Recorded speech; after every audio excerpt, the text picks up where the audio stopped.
أعوذ بالله من الشيطان الرجيم بسم الله الرحمن الرحيم الحمد لله رب العالمين الصلاة والسلام على رسولنا محمد وعلى آله وأصحابه وأتباعه وسلم السلام عليكم ورحمة الله. So inshallah we will continue with Surah Abasa. This is the third week we have been studying this topic. 3-minute summary. This is coming right after Surah An-Najm in its revelational order. In Surah An-Najm, we talk about a comparison of prophetic journey and a philosophical journey on the creation. What does prophet take from existence? What does a perspective of philosophy takes from existence? And Abasa, so in Surah An-Najm, the perspective was on the end of the recipients, the person who takes the journey. Now, when it comes to Abasa, and so far we were mainly going through with Asbabun Nuzul of this chapter, which was a person comes to the Messenger, والسلام, he's a blind man, and he's trying to ask for revelation, and Prophet was delivering message to another person who is more notable within society.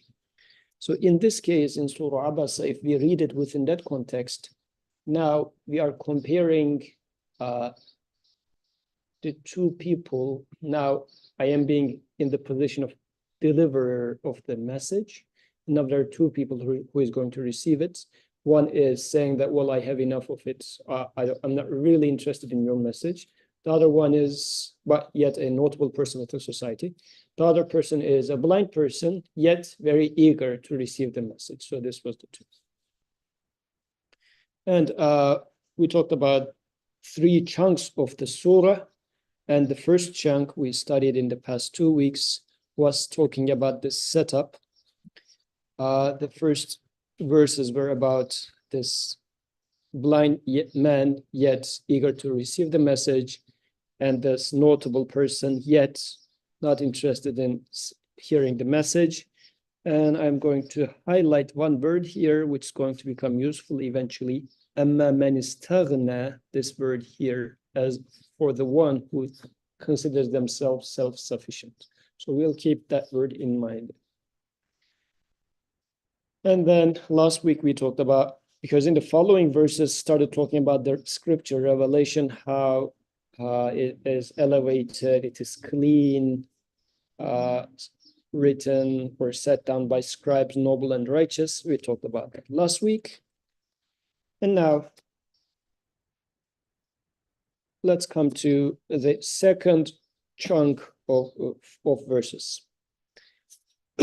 So this one is talking about قُتِلَ الْإِنسَانُ مَا أَكْفَرَهُ مِنْ أَيِّ شَيْءٍ خَلَقَهُ. Accursed be man, how ungrateful is he, and stubbornly covers up the truth. From what thing does he create him? مِنْ نُطْفَةٍ خَلَقَهُ فَقَدَّرَهُ. From a drop of seed, he created him and proportioned him. ثُمَّ السَّبِيلَ يَسَّرَهُ. Then made the path easy for him. ثُمَّ أَمَاتَهُ فَأَقْبَرَهُ. Then gave him death, or caused him to die, or gave him death, and put him into grave, buried him. ثُمَّ إِذَا شَاءَ أَنْشَرَهُ. And then he will bring him again to life. كَلَّا لَمَّا يَقْضِ مَا أَمَرَهُ. No, but man has not done what he commanded him. فَلْيَنْظُرِ الْإِنسَانُ إِلَىٰ طَعَامِهِ. Let man consider his food. أَنَّا صَبَبْنَا الْمَاءَ صَبًّا. How we pour water in showers. ثُمَّ شَقَقْنَا الْأَرْضَ شَقًّا. Then split the earth in clefts. فَأَنبَتْنَا فِيهَا حَبًّا. And caused the grain to grow therein. وَعِنَبًا وَقَضْبًا. And grapes and green fodder. وَزَيْتُونًا وَنَخْلًا. And olive trees and palm trees. وَحَدَائِقَ غُلْبًا. And garden closes of thick foliage. وَفَاكِهَةً وَأَبًّا. And fruits and grasses. مَتَاعًا لَكُمْ وَلِأَنْعَامِكُمْ. Provisions for you and your cattle. So this is the second chunk of verses. So we will study them, and the type of questions are within the framework of the chapter, especially 2 chapters. why is the topic of this second chunk of verses being brought up? Let's try to see that too. Okay, let's start. قتل الإنسان ما أكفره. Accursed be man, how ungrateful is he, and stubbornly covers up the truth. So, which truth does the man stubbornly cover up? And also, along the same lines, how is this related to the previous or the beginning portion of the surah? This is question number one that I will ask. And then number two, which is why I was asking if Saluj is going to be here. Qutila literally means let him be killed. Like this is a sort of a curse word, but saying that let him be killed, my follow-up question to that would be, which is related to the first question, is covering up the truth such a big crime? What sort of covering up truth we are talking about? Is it such a big crime that the verse starts with قُتِلَ الْإِنسَانُ مَا أَكْفَرَهُ? And again, this should be related to the intro. This is number 17 of verses. We have been reading verses for the 16 past verses. So what is it that we are covering up? Yeah. I think this relates to the beginning, in the sense that it describes the attitude of the leaders that the prophet was trying to convince. Or more generally, it can be, the attitude of people who are ignorant, not willing to listen. And then I also think, the following verses also sort of describe like what truth the person is trying to cover up. So, like from what he is created. Yeah. And I think, this again, like Surah Baqarah, this also describes the attitude of someone who does kufr. So it's not that they don't know, it's not that the revelation didn't get to them, but rather they try to stubbornly and intentionally cover up the truth. So those people were considering themselves to be self-sufficient. How come does this work? Like you consider yourself to be self-sufficient, yet at the same time you're covering up some truth. Because it looks like the truth that is being covered up is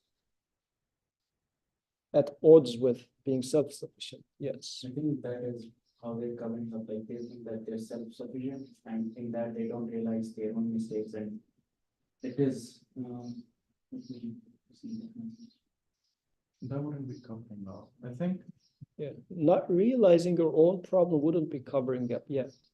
It's like, so not realize is like, so you see the bad things and then you convince yourself they are the good things, and that is how you cover up like the truth. And that is like what I'm trying to say. Like when you say that you're self-sufficient, you're saying, okay, the things that I'm doing, like the kufr that I'm doing, is okay, and that is how you cover up the truth.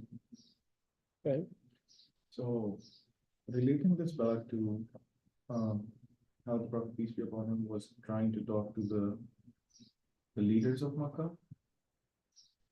I don't know if I'm remembering right, but during the early times, one of the biggest hindrances in the way of people coming over to Islam was they were so used to all the sins that they were doing and all the bad things that they were doing that they were, even though they saw something in the message, they were unwilling to give up the lifestyle that they had gotten. And I think could be related to that they were content with how they were living their life. Maybe deep down they knew it was bad, but they weren't willing to change those ways to go to the path of the Prophet. Okay. And the truth. Okay. Yes. Also from the beginning, it's like the main premises of the reminder, and we could also maybe say like they're seeing the reminder of like the prophet is right there with them. You would like not look with your own self, but if I were to interpret it from that and like the prophet is there, he is a reminder for you. and he is like the truth and you're still covering it up, even though that, you know, what he's thinking. Maybe. Okay. And let's try to relate it to self-sufficiency as well. So what I'm thinking about self-sufficiency is that, and this is something that, I've experienced in my life as well, that you don't feel that you need anything. So you're not asking for anything, you're not asking for guidance, you're not asking for the truth even. So, I've noticed that when you try to invite people to see the truth, when you invite people to, like even when they've been believing something about Islam for a long time that you try to correct, and you're like, oh, maybe it isn't this way. They're like, oh, we already know, it's fine, like, our parents did this. This is what our culture says. But for the people who have been trying to seek answers, for the people who have been trying to seek the truth, those are the ones who feel that they are in need and that they will be given. And those are the ones who are more open to accepting a different opinion that they think is more based on. Okay. Yes, Kadir. One interesting thing that comes to mind is like, you don't go towards your creator like when you have everything, like, for example, I used to think like, why are there problems in my life? Like, I wouldn't have time to anything. So I could take it that way as well. Like, when you think like you have everything, you don't have that need, or like you don't want to do it. But when you realize that you need something, or there are answers, like there are questions in your life that are not being answered, that is like when you reach out. And that is how like it could be like self-sufficiency. Like, you think that everything is going perfectly in your life and you don't need anything, and that is like you're not accepting that growth. Well, if I truly think that everything is going fine in my life, then I'm not covering up anything, am I? That is like the what I'm trying to tell myself, but deep down, like I think there is something that every person needs. Okay. It might be so the way the following verses go, how Allah is talking about how Allah created and how He provides the food, He brings the rain, makes the grains grow, and it's not you who's self-sufficient, you're being maintained. And Allah, like everything is from Allah. And covering up the truth is feeling that feeling of self-sufficiency, that this is all from me. I think that's covering up. That could also be taken as covering up the truth. Okay, then could it be that if I pay attention to myself, I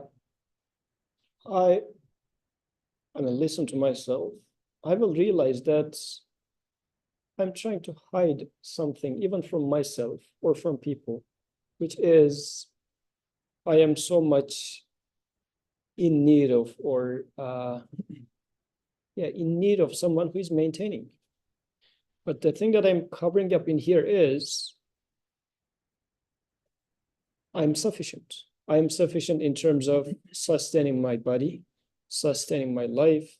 I don't need anybody's opinion. I don't need anybody's anything. But this anybody also includes the creator, meaning, because if I say I'm self-sufficient, practically I am, if not completely, but almost denying the creator, isn't it? What do you think about that?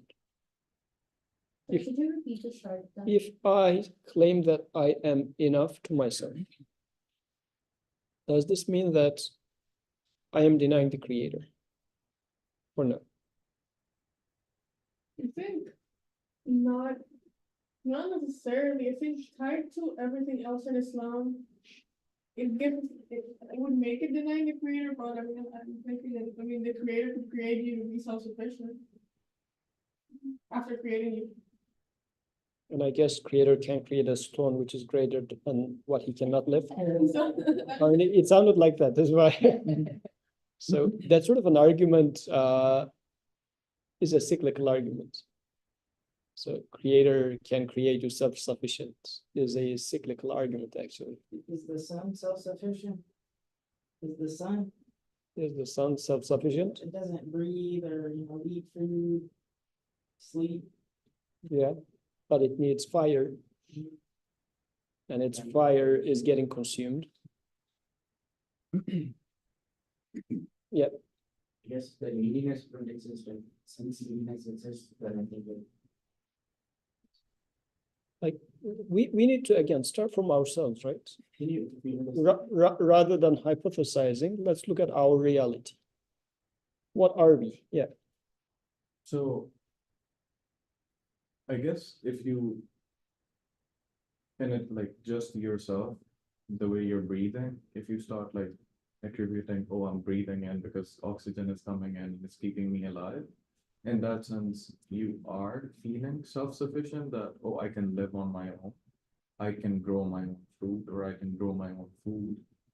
I can raise my livestock in that sense, taking those times into consideration as well. And I feel like it does, like you're again covering up the truth that all of this is being provided by Allah. And then it does take away from the creator because you cannot be self-sufficient without the only creator who's creating everything. Okay, so let's make it hit a little closer to ourselves. Rather than talking about them, let's talk about us. So, I mean, of course, if you don't want to, you have the right not to. But could you give some examples, maybe from yourselves or somebody from close by, somebody dear to you, preferably yourselves, where you consider yourself to be self-sufficient at some point in your life, maybe? Not today, because right before the discussion, you repented and now you're a perfect believer, mashallah. But up until 5 minutes ago, let's say, what sort of self-sufficiency are we facing? Yeah. Not an Claiming. example, but I think I could give sort of a hypothetical situation where you could start to feel that way, because it's never as obvious as Again, me or you? maybe. Okay. But yeah, because I feel like it's subtle in our lives. It's never as obvious, especially because we're all from Muslim families. You know, I don't think we would ever be like, oh, you know, there's no God. Like I can do this without God. So it's more subtle. But for example, let's say inshallah I get a job and I start to earn and get my own food. I might start to think, oh, you know, like everything is going so well in my life, and I can now sustain myself. So before this, I was dependent on my dad for money. So again, I'm not saying God, I'm saying I was dependent on my dad. But now I'm dependent on myself. I can go to the grocery store, get my own food. So I start to feel like, you know, I don't have to, you know, say thank you to Allah for the food that I'm getting because, you know, I'm buying it. I'm earning the money. So I feel like I don't have to be grateful for these things.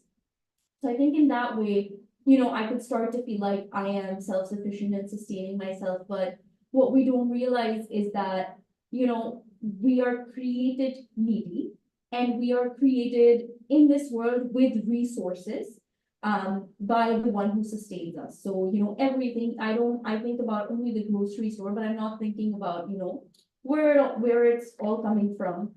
And we talked about that chain, you know, like I give money to the grocery store, they give money to where they get it, but we don't say thank you to the source where we got it all. We don't say Alhamdulillah. And that is important. And I think for me, like it also is tying perfectly into Kutila insanu, like man destroys himself when he thinks he's self-sufficient because, or when he is being ungrateful, because he is denying not only the creator, but also who he is and his relationship with the creator, because we are not created self-sufficient. We are created needy and we are created with resources so that he can fulfill our needs and we recognize him through them. So we are destroying not only our relationship with God, but we're also destroying insan ourselves. Okay. So let's try to also see it in the larger scale, because I would like to take this to ourselves. Let's start from outside again. Let's say in the more nowadays Western countries, which are more wealthy. How open people in such countries would be to message, or how much do they feel self-confident or self-sufficient versus or people who are living in the poorer sides of the world, and who finds the creator more and why? Because if I have direct access to tap water, just tap water, something as simple as tap water, water is there. It's always accessible. And I don't need water. I feel like I don't need water because it's always there. I just open it, the water comes, which means I'm never thankful for water because it's always there. I already have it, it's mine. So I am sufficient in terms of water. I do not offer my thanks, or I do not even think that there's an owner of water. I take it for granted. And instead of the water being sent by God, right, from the clouds or whatever, it's instead sent by humans. Yeah, So you give credit, oh, human beings are so great, yeah. smart people. And water department Yeah. workers, then come. So, but this, or at least we will say as a collective society, we are enough. Like if we go to Mars, we will make our own colony, but we don't need anything, or I don't need anything. So this self-sufficiency is for something as simple as water, tap water being there. I mean, when it rains, how do you feel? Are you feeling thankful, or you're feeling, oh, it's going to be muddy, or I'm going to get wet? Like normally you would get happy that this rain is being sent down. I am taking it so much for granted that even seeing rain is becoming like a troublemaker for me because my water is at my tap. So I already have it, it's mine. So this self-sufficiency in water, for example, just carries over. Something as simple as that, and then food. If you don't need to worry about food, let's say you have money in your pocket and you're not worried about, am I going to be able to find food? Most of the time our worry is, what shall I eat in the next, I don't know, dinner? Because I would like to choose among multiple things. And I feel like I already have money, so I'm not worried about, and hence I'm not thankful about it. But more so, I am being choosy and critical about, I didn't like this food, I didn't like that food, not being thankful. So this is where it starts, this self-sufficiency, and it's in our lives. We don't need to go far away. If I'm not being thankful about some of these items, then I think that I am self-sufficient either by myself or as a community as a whole, we are self-sufficient. And that makes me cover up some truth, which is I am being provided with water, I am being provided with food, I am being provided with air. Either I forget or intentionally want to cover it up. As a consequence of this, another need, which is the message, what is the purpose of this life, is also being covered up or forgotten. Yeah. In the text, does it mean, or is it implied that humans understand that they're ignoring it? Like, are they making a decision? Because I'm thinking in this example, like, I don't think the Western person, understands this, which I've experienced this after reverting to Islam. So a lot of people like generally it's like, I don't understand religion. Like, how can you think there's a creator? Because they don't. I guess like ultimately they don't feel needy or they don't see these things. So even before religion, let's not get to religion yet. But do I feel thankful to receive rain, let's say? Because if I were to give you, I don't know, a candy here, what would you say? Somebody out of their goodness or whatever gave me this candy, although they didn't have to. So you appreciate it and you offer your thanks. You receive water through rain, or even you receive water through tap. Are you feeling thankful for that? It's a very basic human thing. Like when you give a candy to a stranger, that stranger will smile back at you. No matter where you go on earth, in the airport, just give candy to a person whose language you don't know or whatever.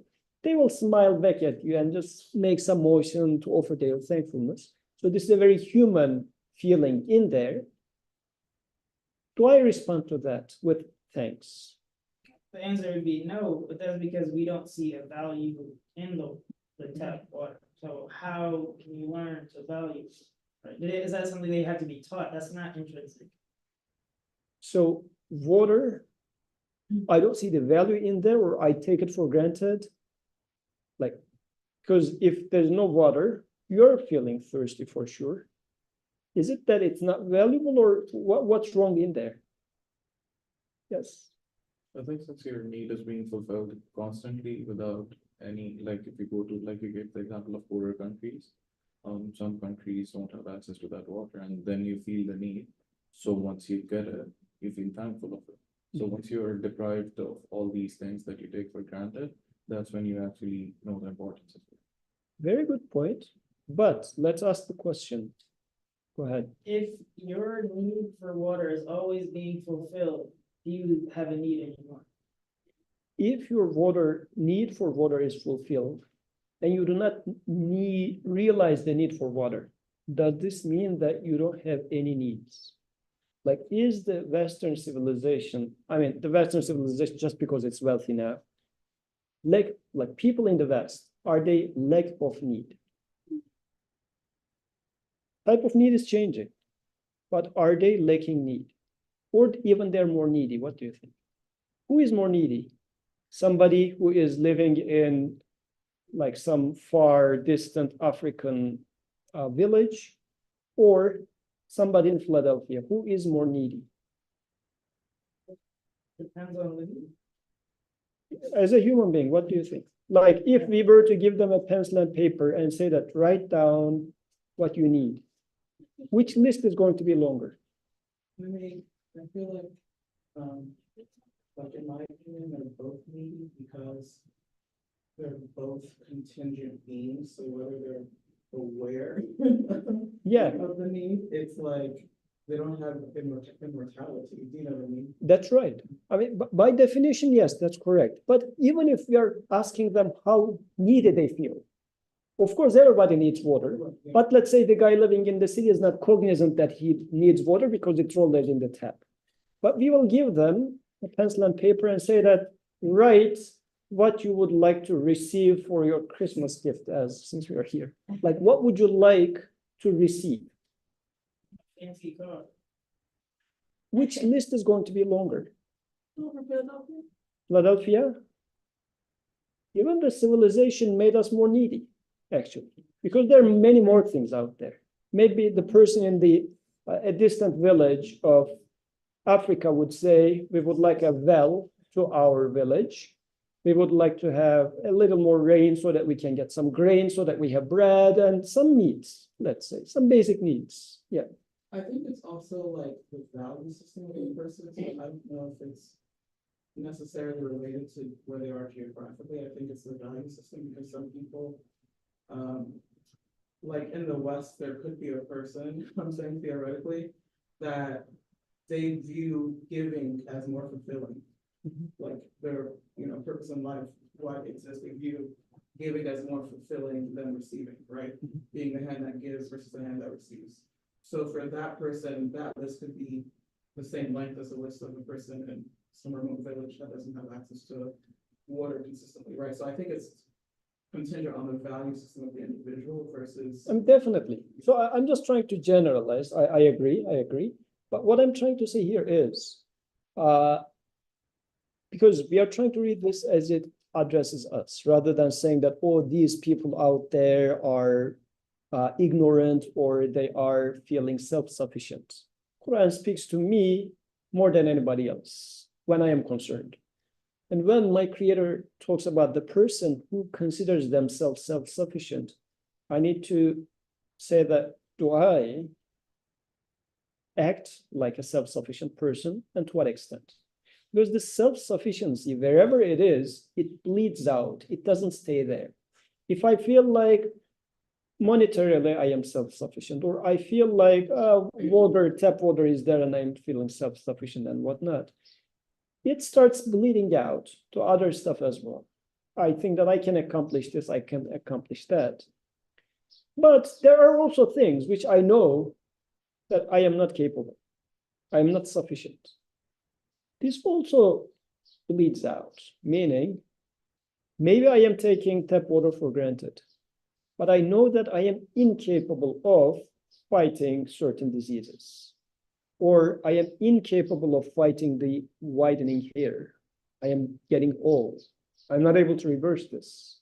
I am not sufficient to stop getting older. Like there are all those reminders as well, which if I pay attention to will make me realize that whatever I thought I have or I am sufficient, I have enough of it, is not there really. I am fooling myself. I am covering it up. And covering it up sometimes by turning my back to it, because covering up means there's some truth and you are just burying it under the soil, sort of. But there are many ways to cover up. Sometimes, like in English, what do they say? Elephant in the room. By ignoring it, sometimes we cover it up. Everybody knows what's wrong, but nobody mentions it. And this is how you cover it up. Like things are happening in Gaza. Nobody mentions it in certain circles, right? This is how you cover it up. Doesn't mean that you don't know it, but by ignoring it, you are covering it up. So things are happening in my life, and I'm covering it up and pretending as if I am strong, I am self-sufficient. And now when it comes to religion, what is religion? Religion is going to be the main thing, because why is this happening? What is the purpose? Where am I going to? Like, these are the very fundamental questions that I'm trying to find an answer for. And I say, I don't need your answer. My brain is enough for me. I don't need anybody's opinion. Not a man's opinion from 14 centuries ago, a desert man. I don't need the opinion of your so-called creator. And this applies to many things. Like, I don't need your creator's opinion when it comes to life after death. I don't need your creator's opinion when it comes to how to share my wealth or anything of this sort.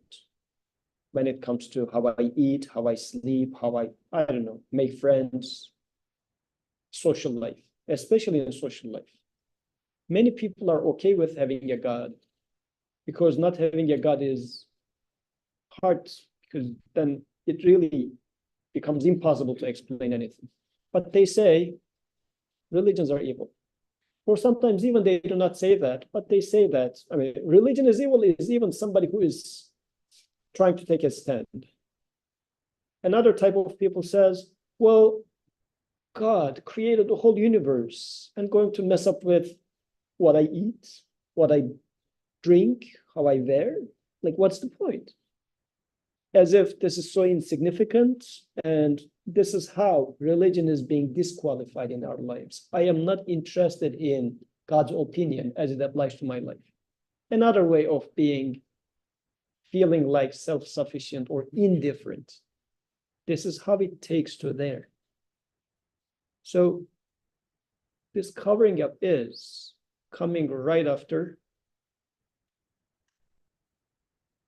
how he mentioned Quran. Like in verse 13, 14, 15, 16, it was talking about the message, the reminder. We talked about reminder. We said that reminder is somebody reminds you something that you know of, or you can easily know. And I was giving the example with our rich friend, Atik, saying that, Atik, you owe me $1 million. I'm reminding him of something that he already knows, but he is ignoring me. He is ghosting, he's avoiding me. I remind him for that. When I say he, oh, he remembers what it is, right? So now, the man is covering up the truth. So when such a thing happens, when I read this verse, I should ask the question, how much do I cover up? Rather than looking for people out there who are covering up. In this story, I need to see how much of a person who mustagni or feeling self-sufficient to themselves. Yes. I'm thinking of another attitude in here, like with respect to Islam, because yeah, I have seen people who are like, oh, well, I haven't seen, but I'm sure they're out there, who are like, oh, like I don't need the prophet. I can, the Quran is enough for me. And that is the wrong attitude. But also there are people who don't think that they themselves can, like investigate anything about the religion. Like, so they think that they're the opposite of self-sufficient. And I want you to maybe like comment on that a little bit, like what is the problem with that attitude? If you think, oh, like I myself, I can't find the truth. I am not self-sufficient. I rely on God, and God has chosen these people, aka the prophet, the scholars. So I'm going to rely on them. So how about that? In the second case, how different is it to be considering yourself to be sufficient to yourself or being dependent on a second person? What is the opposite of self-sufficiency here? Is the opposite of self-sufficiency relying on another human being like yourself or relying on your creator? So when I search, I will be either I will say that I am sufficient to myself, or I will say that, oh no, only he is sufficient to me. I would say, Hasbunallahu wa ni'mal wakil, I would say. When it comes to that, no, my creator is sufficient to me. But now when it comes to practical matters, what does it mean that my creator is sufficient to me? When you're hungry, my creator is sufficient to me. What do? Do you sit in the room and wait your creator to send you food? Or you say that still you eat the food from the very same tree when you were considering yourself to be self-sufficient, but your perspective is now changing. You are not taking it from the tree anymore. You are taking it from your creator. That's why you would say Bi Ismi Allah, Bismillah, when you take it from the tree, saying that I'm taking it as this, my creator gives this to me, not the tree itself. When it comes to taking something from the messenger, from whom are you taking it? Because you have to take it from someone. Because otherwise it sounds like this is in the creation, right? Yes, your creator gave you intellect, and you should use the intellect too, as he is encouraging you to. But the distinction there is something we need to be careful about, because we get reactionary at such moments. Yes, there are certain people who are just saying that, yeah, we don't need to think about anything, just let's imitate this scholar, this sheikh and whatnot. Whatever he says, I don't need to think about it. I don't need to confirm it by myself. If he says so, it must be true. So especially in belief matters, this is a big no-no. But does this also mean that I don't need that scholar whatsoever, that prophet whatsoever? I will find truth by myself. Where did we end up with again? I am self-sufficient. I am smart enough and I don't need anybody. Even we can sugarcoat it and say that I don't need anybody. I'm going to understand it by myself by studying scripture. Still, there's a problem there. There's a huge problem there. Because this scripture, this sounds like more so that I am taking religion as an ideology only. Religion is not only an ideology, because you're not living in an idea world. You're living in a physical world. So those ideas needs to manifest itself in your life so that it becomes a reality. Like in my life, in my idea, or I imagine myself to be the most time efficient person. I can give you a lecture about how to use your time the best way. But see me in my office. Like after grading 3 final papers and whatnot, I find myself in YouTube again. After grading 2 more, I find myself in Instagram. I perfectly know how to do work properly and whatnot. Is it in fact in my life? So these are huge distinctions. And as we are seeing some sort of, let's say, injustices that some other people do, we need to be careful. By criticizing them, I shouldn't be trying to cleanse myself. And in that, we need to be very honest to ourselves. Because at the end of the day, I'm going to get into grave by myself. I can pretend to be the most pious with my speeches to you. I can cover it up from your eyes, but it's very hard to cover it up from myself, because as I am covering it up, I know what I am covering. So I see the mistakes in here. And Creator says, I know what you're doing. Do you think that I'm not watching over you? And I'm going to pull you to justice. So this is why those discussions and studying Quran should never be an intellectual activity. You will use intellect. You will try to understand that. But understand it with the intention that whatever I understand is going to cost me something, which is I need to live by it. If I cannot live by it, then I'm getting into trouble because I will have to cover it up then. I learned something, I confirmed something, and I'm not living by it. What does this mean? I will start covering up the truth or pretend. So that's why whatever is being discussed in here or in general, understanding Quran needs to be manifest in my life. Otherwise, as again Quran mentions, I'm going to become like donkeys that carry books.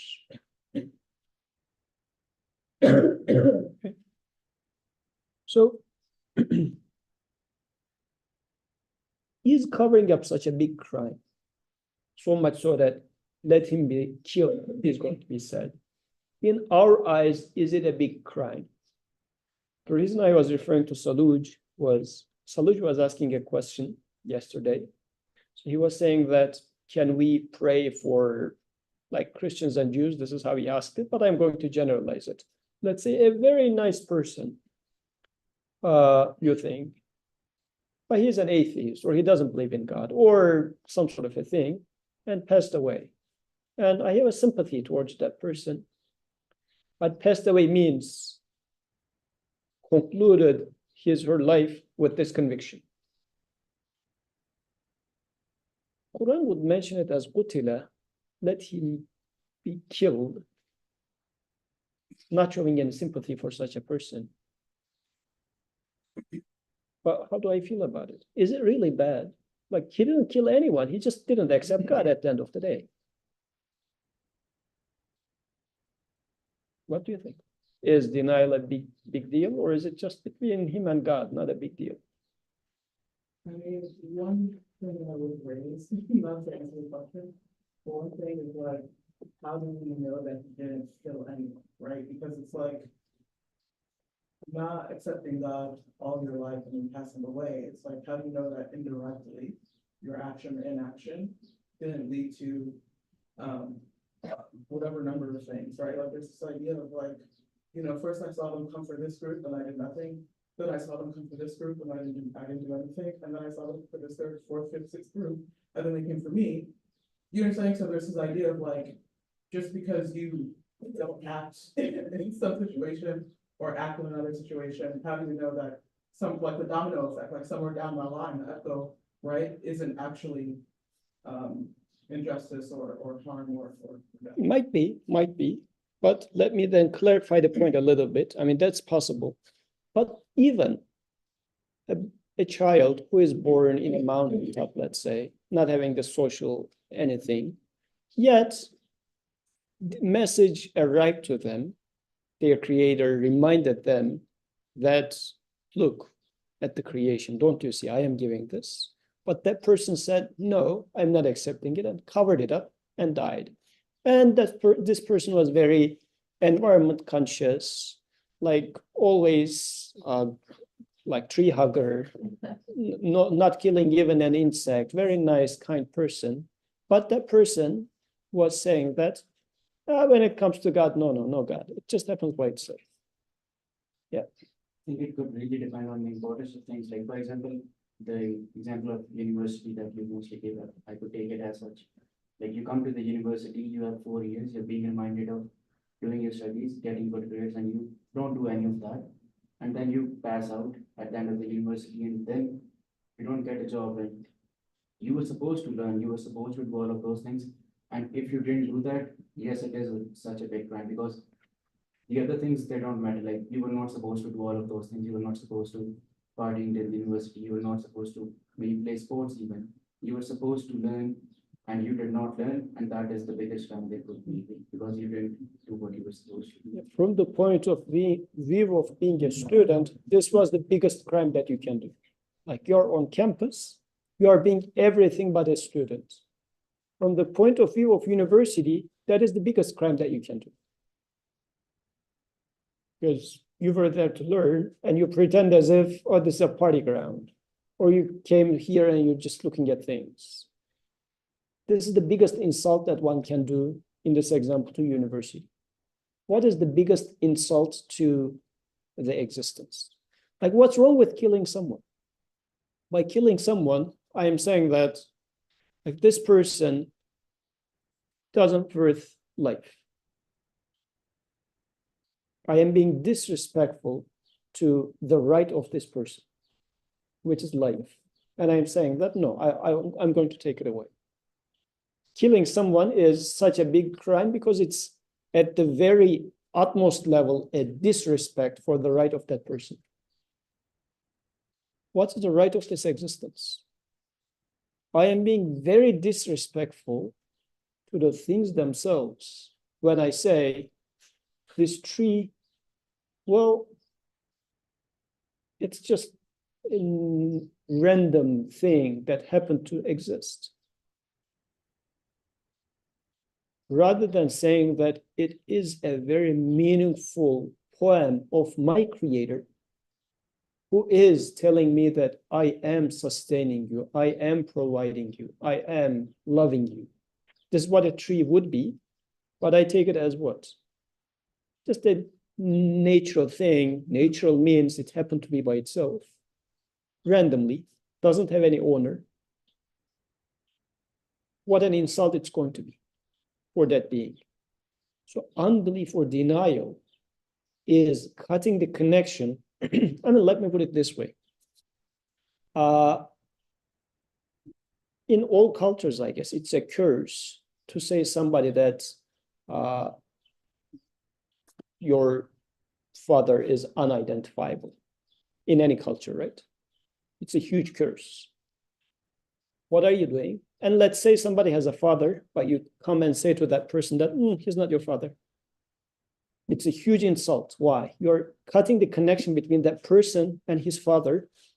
And by doing this, you're really, why is that an insult? Because within the norms of our society, it's just an example. Now this person is going to the lower moral standards once this connection is cut. Now I go and say that this tree is just a random being. I am cutting its connection with its creator. It just happens to be a meaningless thing now. Otherwise, as long as it was a creation of my creator, it would be a very meaningful message of my creator to me. Once I cut that connection, what do I do to this tree? I am lowering it to so nonsensical of a thing, a meaninglessness. By denying the creator, a person would disconnect the whole creation from its creator. The value of the creation falls apart. Another example, let me give you another example. I bring you something written in Arabic and say this is speech of God, versus I say, well, there's no God. When I say there's no God, what happens to the speech that I bring you? It becomes a lie, isn't it? Because I said it was speech of God, and now I'm saying that there's no God. So this very valuable thing, which was initially speech of God, now becomes a bunch of lies, isn't it? How come, like, think about it, the value of Quran in your eyes right now is there because it's speech of God. If there's no God, what does this book become? It's just a bunch of lies because it is claiming that it is speaking in the name of God. Huge lie. You see how it drops down? Denial is, and the book Quran, but this plant over there is another speech of the creator. Once I say God doesn't exist or try to cover it up, I am lowering the value of the whole existence to nothing. It is such an insult. It's not killing one person. It is killing the whole existence. It is such a huge crime. Actually, denial is such a huge crime. I might be a tree hugger, but I am killing the tree in its meaning. I am insulting it. So would this apply to people who do believe in a God, but it's not Allah? Because you're saying you're cutting the connection with the creator, right? What if they believe this is from the creator? If you believe the tree is a God. So You're not. what do you mean by God but not Allah? So is there a Now, for example, Christians say Jesus is God, and they attribute this existence that, this, I mean, is that a completely different thing from this, or would this somehow apply in here? it applies exactly there too, because once you start ascribing partners to God, Yeah. then it's not God anymore either. By saying that Jesus is Son of God or whatever, it eventually says that, tree is also God. Because once you start distributing this to the things themselves, to the things within existence, then everything can become God, which means eventually you are cutting everything connections from the creator again. It boils down to the same thing. So it's either one creator or infinitely many creators out there. So this is why unbelief is a huge crime. But is it a huge crime in my eyes? This is a very big thing to think about. If I'm not feeling as such, Surrounded by criminals. am I a criminal? This is more of an important question. How much of a criminal am I? Because we are getting angry when we see somebody killing an innocent child. This is in our creation, right? We hate it. How about the whole existence being murdered? And it's not being done once. Every moment of such a life is a continuous murder of the whole existence. A person is proudly saying that, yeah, everything happens by itself, and gets a title of a professor about this and boasts about it for their entire life. And we praise that person. Oh, he's a professor. And I admire to become like that person. It's not a crime in my world. What does this mean? I am inclined towards those who are self-sufficient or consider themselves to be self-sufficient. As the surah was saying, you're inclining towards those who are self-sufficient. I am getting there. I would like to be like them. I'm talking about us. I'm not talking about somebody out there. I'm talking about myself. So this is why when I were to hear that you shouldn't be praying for a non-believer, I would say, of course I shouldn't. That person wasted an entire lifetime without confirming the truth. But of course, I don't want to sound, I'm just showing you one side of the story. If the person didn't hear the message, it's a separate issue. If the person didn't die yet, still that person has time for it. Because Prophet even went to Abu Jahl for 70 times. These are separate things. So I'm not talking about black and white. But in my world, am I seeing denial as such a huge crime, even greater than murder itself? Because it is murder times however many creation out there, times moments of a life. This is what unbelief is. Is it such a big crime in my life? Right? If I see it as such, that's why the example I was giving Saluj was, if I were to murder your family, I told him, and then in a certain environment, Ahmed comes and says, I saw Yusuf yesterday. What would you say? Don't mention the guy's name here. If I were to see him, I will kill him myself. Like, even he wouldn't be able to bear hearing my name. He would hate me so much because he says that he murdered my whole family. Now, murdering the whole existence, this is what unbelief or denial, covering up is. And me being complicit with it, is this the right word? If I am seeing it okay, I am being complicit with it. We are having issues nowadays, right? People are seeing a certain type of murder okay, and we say that you're being complicit with the murders that are taking place in Gaza. as much as I am okay with unbelief or saying that it's not a big deal, they will find their ways out. Then I'm being complicit with that, which means in my own life, I will do similar injustices in my life too. So, قُتِلَ الْإِنسَانُ مَا أَكْفَرَ. Let the man be killed or be cursed. Accursed be man for what he covers up. Like also like add some pointers for the other side where it's like, first of all, you also do have to recognize that kufr isn't the same as unbelief. Say it again. That kufr isn't the same as unbelief. Like not believing is one thing. Kufr is, denial while you know and while you confirm the truth. Okay, so then unbelief, what do you mean by unbelief? Unbelief is like if you're a Christian, because like your parents were Christian and whatever, and the message didn't come to you, or if you're Jewish. Okay, you didn't hear. Yeah. Okay. And I also want to mention the verse in the Quran regarding this, regarding not praying for prophet, I guess.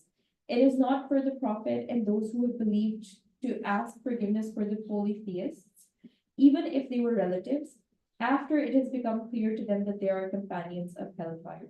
So we tend to like miss the last part of it, which is after it has become clear to you that they are companions of the hellfire. So, and it is not on us to make that judgment whether or not they are companions of the hellfire. So it's not as black and white as, everyone would like to make it out to be. So it's just like just some things I wanted to put in. Yes, but more so, what we should be interested in here is because feeling forgiving towards that person is going to hurt my heart. This is why I am being asked not to pray for them. It's not that God says, well, Yusuf, if you ask, I will have to forgive him, so you better not do it. That's not the purpose, right? The purpose is if you ask for forgiveness for that person, that means you have something wrong in here. Because you're looking with this person with a forgiving eye. That means your perspective is crooked. So fix this perspective. It's a personal problem. Otherwise, pray for the guy or don't pray for the guy. This is not the main point. The point is guidance is fixing me here. And in there, it's talking about polytheists, right? Ascribing partners. Polytheists do not deny God. They just ascribe partners to God. Christianity, in this sense, is ascribing partners to God. I might be ascribing partners to my creator as myself, for example. I might be saying that, this is my son, and partially I have rights over him. And God also has rights over him, but I also have rights over him. Yeah. So we shouldn't pray for their forgiveness, but we can still pray for guidance, right? And for mercy in that sense. Yeah, guidance. And I should strive for that too. But again, the main point in there is forgiveness means I think as if this is a forgivable sin. Like denial is not a forgivable sin because it is murder at the utmost level. If I see it forgivable, then that means my moral compass is corrupted. Yes. I guess I understand that because like I'm thinking of Chatur's comment about how if you go to a university and you didn't study, and it's sort of like asking the dean to give someone a degree even though they didn't do anything for it. Which I understand, but then I guess it's also confusing because there are non-Muslim people in my life, for example, who have shown me kindness. And they might also do shirk, and when they die, I do feel sad and I do want them to get ajr for the kindness that they showed me. Would it be okay for me to be like, oh Allah, show them kindness like they showed me because they showed me kindness? So, and I guess the big like another question is also we talked a little bit about Amal Saleh, and I've been wondering, and we had that discussion about what makes an Amal Saleh, and how ascribing it to God is what makes it a righteous deed. But I've also been wondering that if you don't ascribe it to God, still, you are confirming that feeling of mercy that you're getting. You are on your fitrah. is that a wasted deed then? So sometimes what happens is, let's say, I invite you to my house. I give you the best of the food. And then at the end I say, it was good, right? You should all thank me.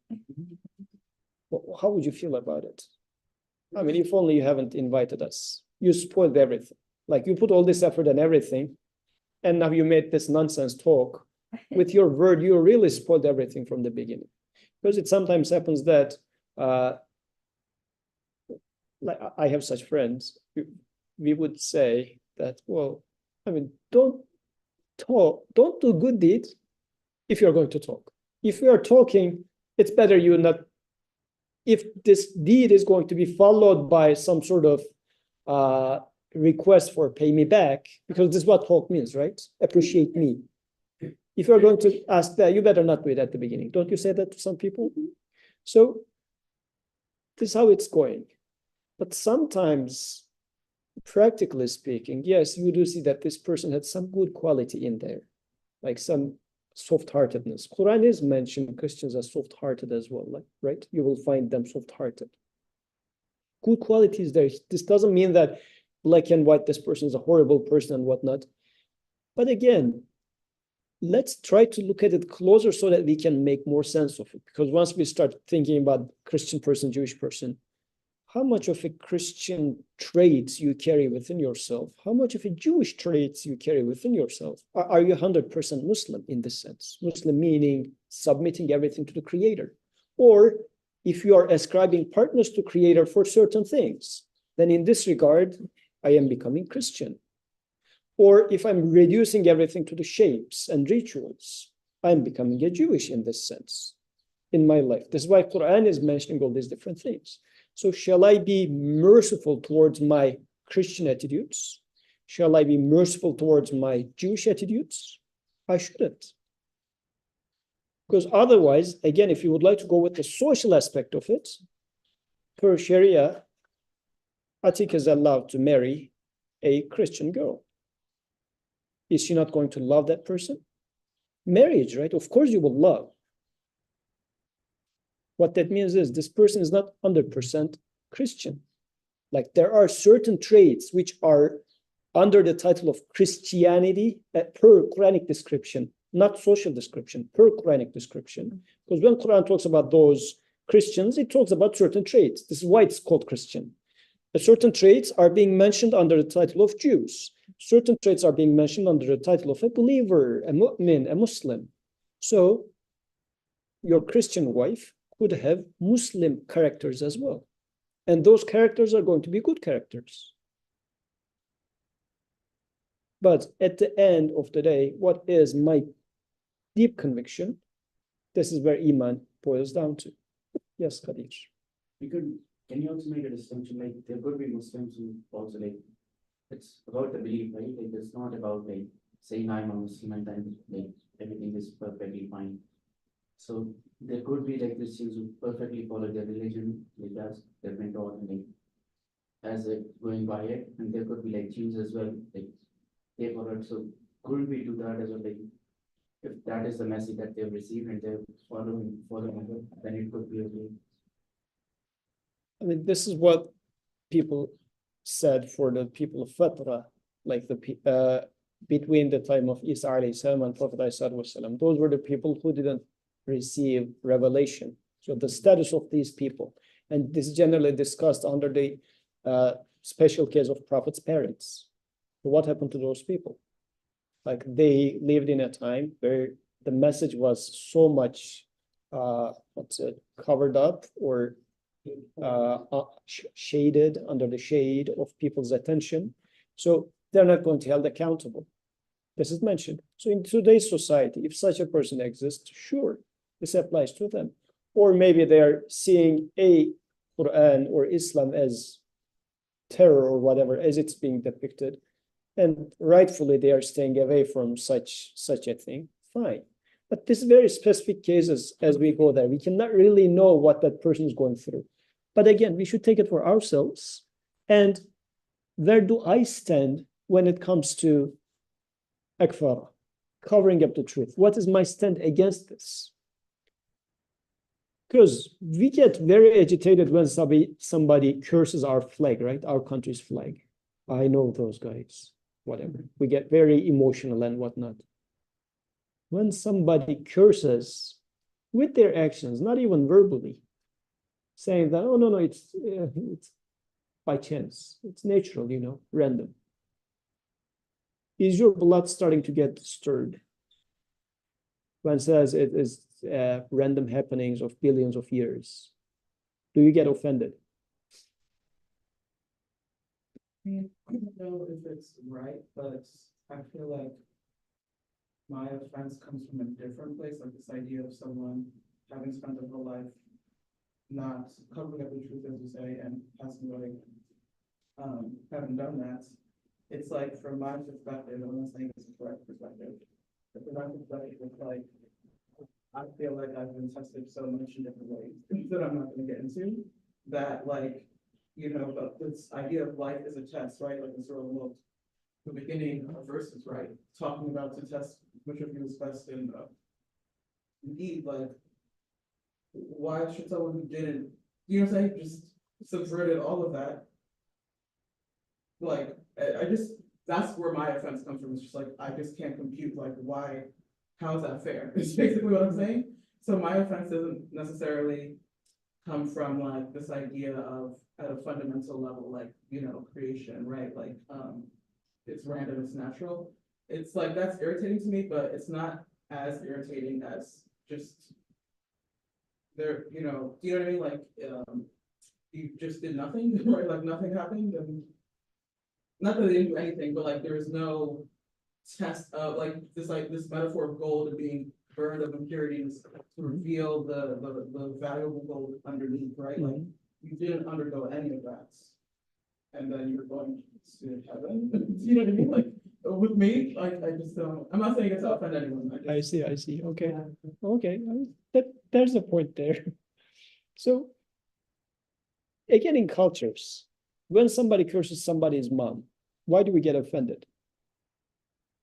My mom is an honorable person, and you are ascribing impurity or promiscuity to my mom. How dare you? We get super angry with that, right? Somebody comes and says, your God doesn't even exist. Like not even insulting or anything, just ignoring at utmost level, saying that you're delusional. It's not that your mom is a like person of lower moral characters or whatever, doesn't exist even. Like imagine it to be lower of the lower. What sort of a thing there? And I'm not getting offended with that. What does this tell about my relationship with my creator?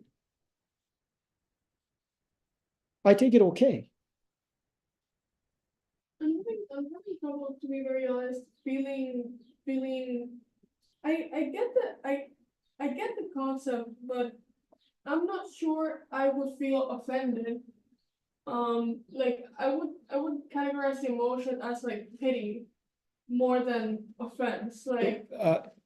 Fine, but if there is akfara there insistingly covering up the truth, so being oblivious is a different thing. Because kafara is an intentional thing. The example we give for this is, I ask Atik, give me $5. I need to buy some food and whatnot. Atik says, I don't have any cash. Okay. And there can be two cases. The first one, Atik really thinks he doesn't have cash. But today, when he was wearing his pants, he didn't realize that there was $5 in there because he really genuinely thinks that he doesn't have $5 in his pocket. So he is rightfully telling the truth for himself. It's a lie, not a lie really. It's a true statement for his conscience. But let's think about a second case. Atik, when coming out of house, put those $5 in there, but he wants to keep it for himself. I said, look, Atik, $5, I can see it there. He says, no, I don't have money, I said. And looking you in the eyes, I said, no, it's not there. No matter how many times you insist, Atik, show the money there, he says, I don't see any money there. He would say this, right? Insistingly covering up the truth. For such a person, you would say, are you like mocking my intellect? It is there. So if there is this insistingly covering up the truth is there, you will get offense. But if the guy is not aware of it, or maybe a lazy guy doesn't even put his, of course, there are different levels of the same outcome. It might be that even you put him there, but he says, well, I mean, I'm busy. I mean, please. Like there are different levels. Sometimes being in ghafla, I always forget the word, English word for ghafla. Ignorance. People might be ignorant. Ignorance is a little more acceptable than intentional and constant denial or constant covering up. So here it's talking about akfara, repetitively, insistingly covering up the truth. And as a follow-up, we are already out of time. Min ay shay'in khalaqa. What have you been created from? Min nutfa, from a drop. Khalaqahu faqaddara. Created you and make you a measure, gave you a shape, a proportion. ثم السبيل يسر. Then made the path easy for you. What path is that? A path is made easy for you.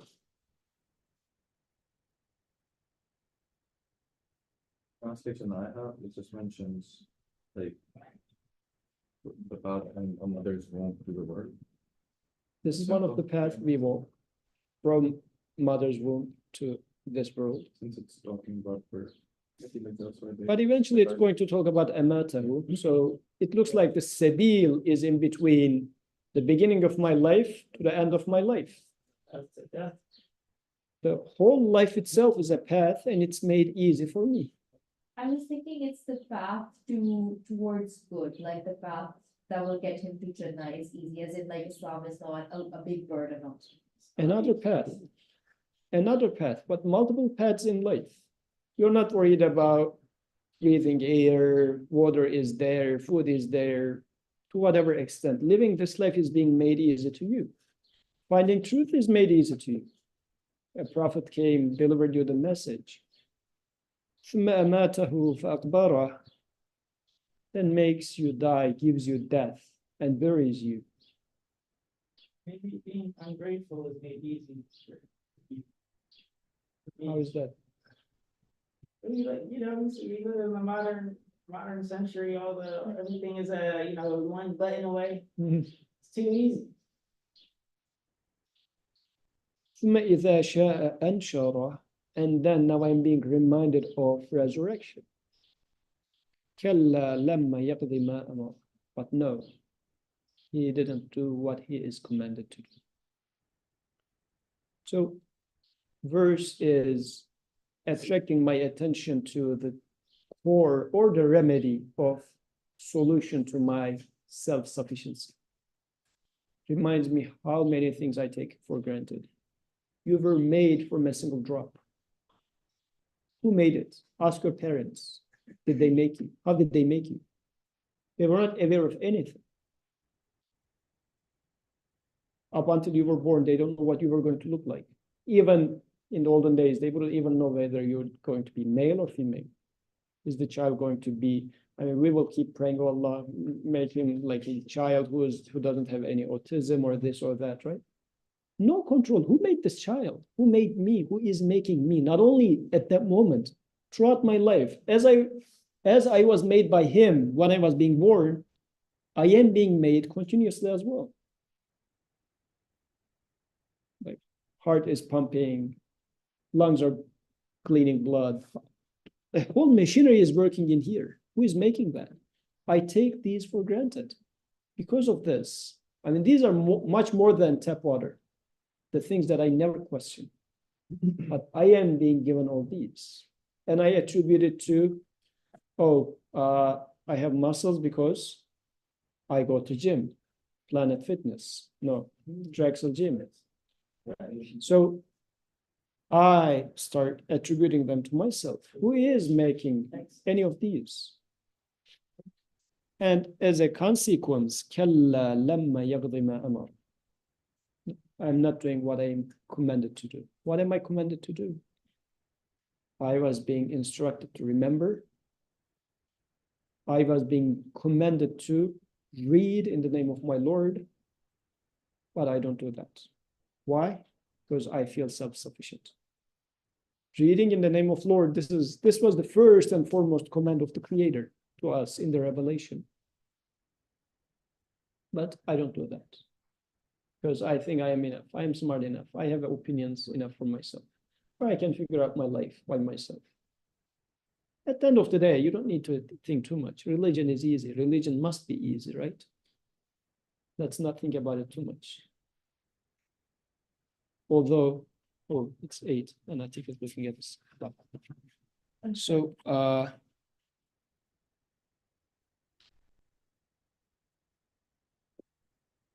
but we are spending 20 years of our life to learn how to make a little more money.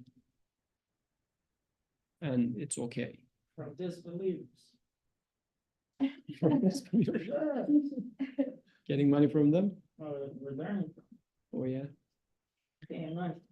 But when it comes to making sense of this purpose of my life, I don't read it. I say, no, it's enough. I'm enough for myself.